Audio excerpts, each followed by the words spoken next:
Anti-Federalist, John DeWitt. First argument. To the free citizens of the Commonwealth of Massachusetts, whoever attentively examines the history of America and compares it with that of other will find its commencement, its growth, and its present situation without a precedent.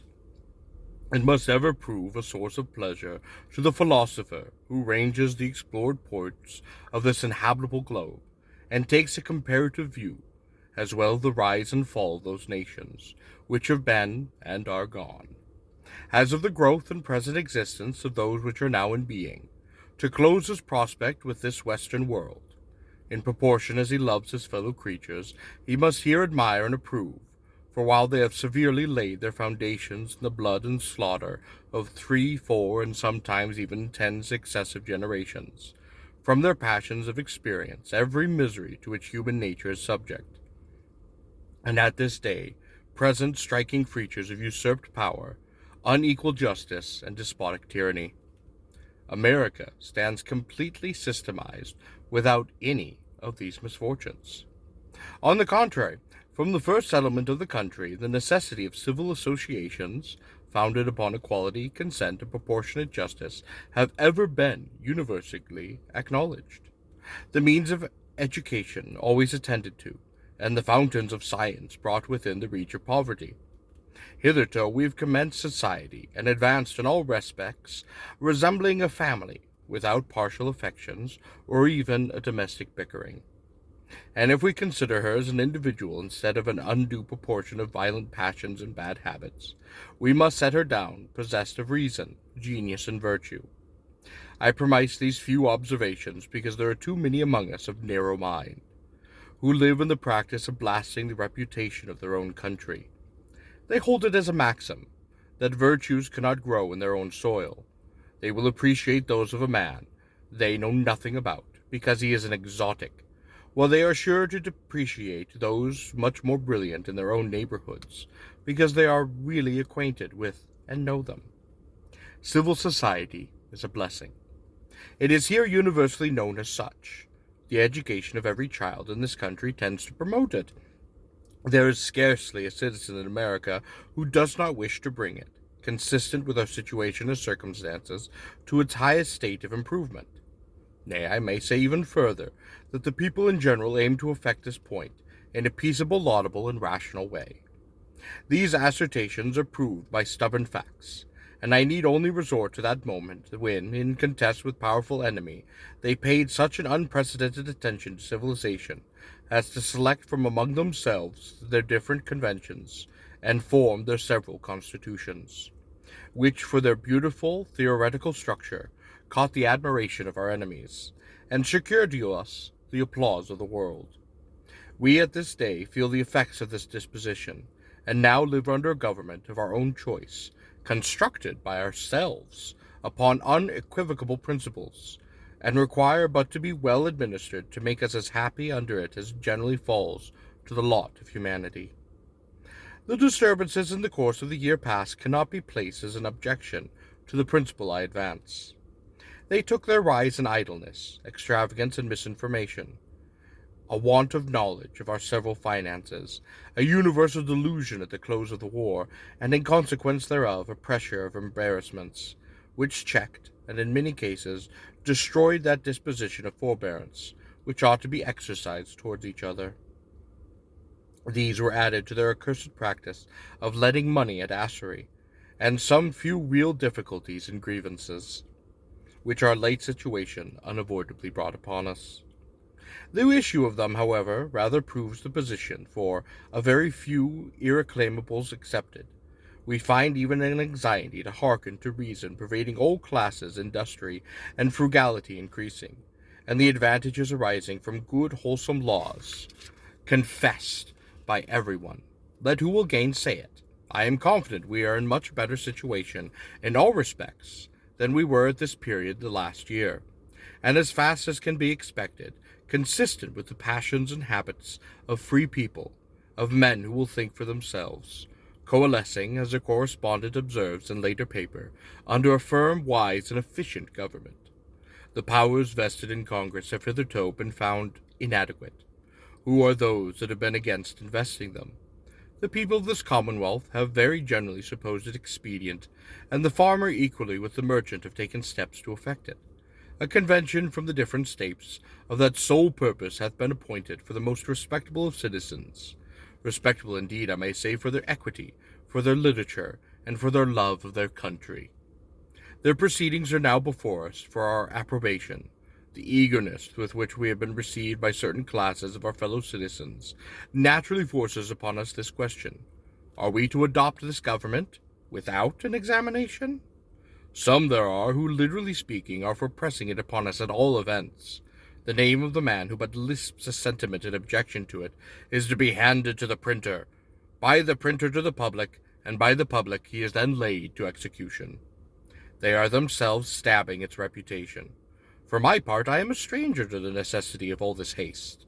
Is it not a subject of some small importance? Certainly it is. Are not your lives, your liberties, and properties intimately involved in it? Certainly are. Is it a government for a moment, a day, or a year? By no means, but for ages. Altered it may possibly be, but it is easier to correct before it is adopted. Is it for a family, a state, or a small number of people? It is for a number no less respectable than 3 millions. Are the enemy at our gates? Have we not time to consider it? Certainly we have. Is it so simple in its form as to be comprehended instantly? Every letter, if I may be allowed the expression, is an idea.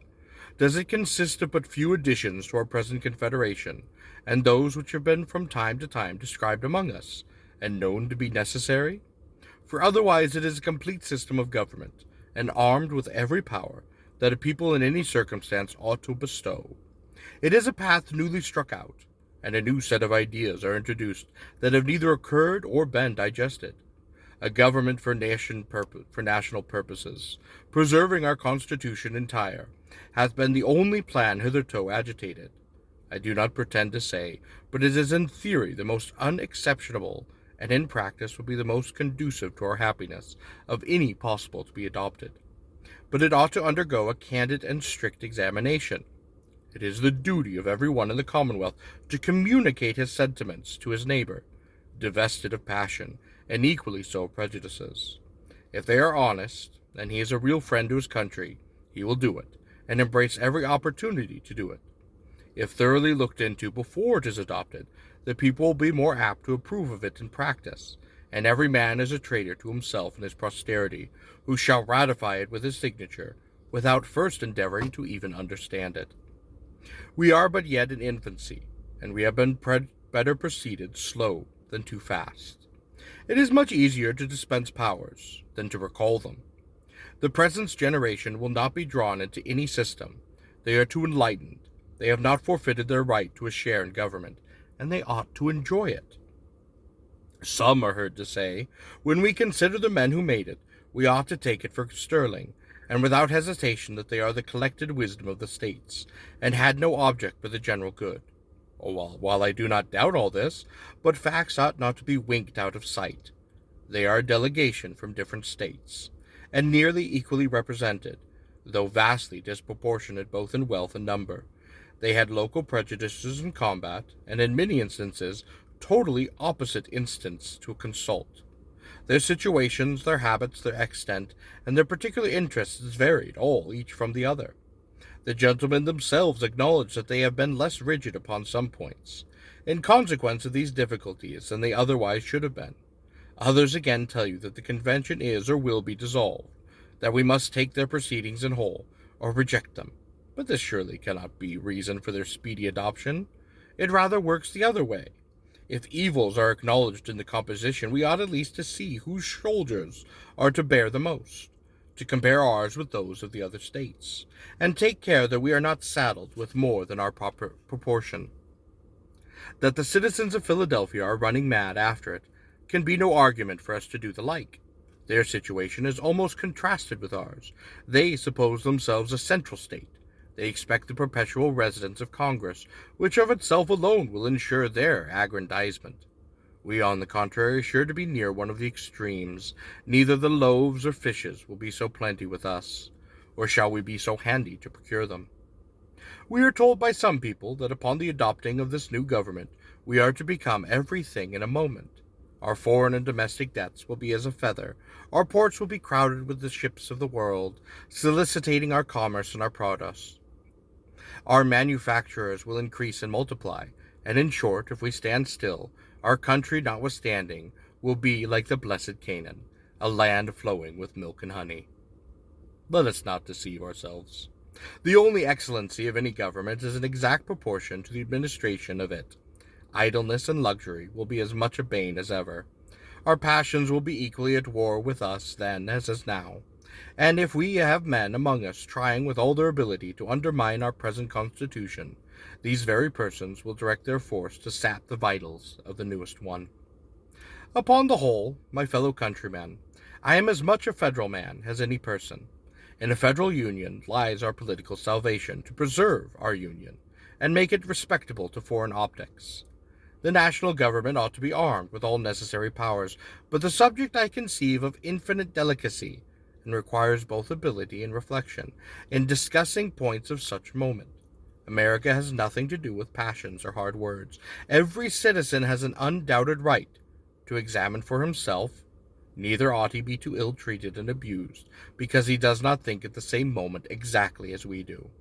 It is true that many of us have but our liberties to lose, but they are dearly bought, and we are not the least precious in estimation. In the meantime, it is not of infinite consequence that we pursue inflexibility that path, which I feel persuaded we are now approaching, whereon we shall discourage all foreign importations, shall see the necessity of greater economy and industry, shall smile upon the husbandman, and reward the industrial mechanic, shall promote the growth of our own country, and wear the produce of our own farms, and finally, shall support measures in proportion to their honesty and wisdom, without any respect to men. Nothing more is wanted to make us happy at home, and respectable abroad. Signed, John DeWitt.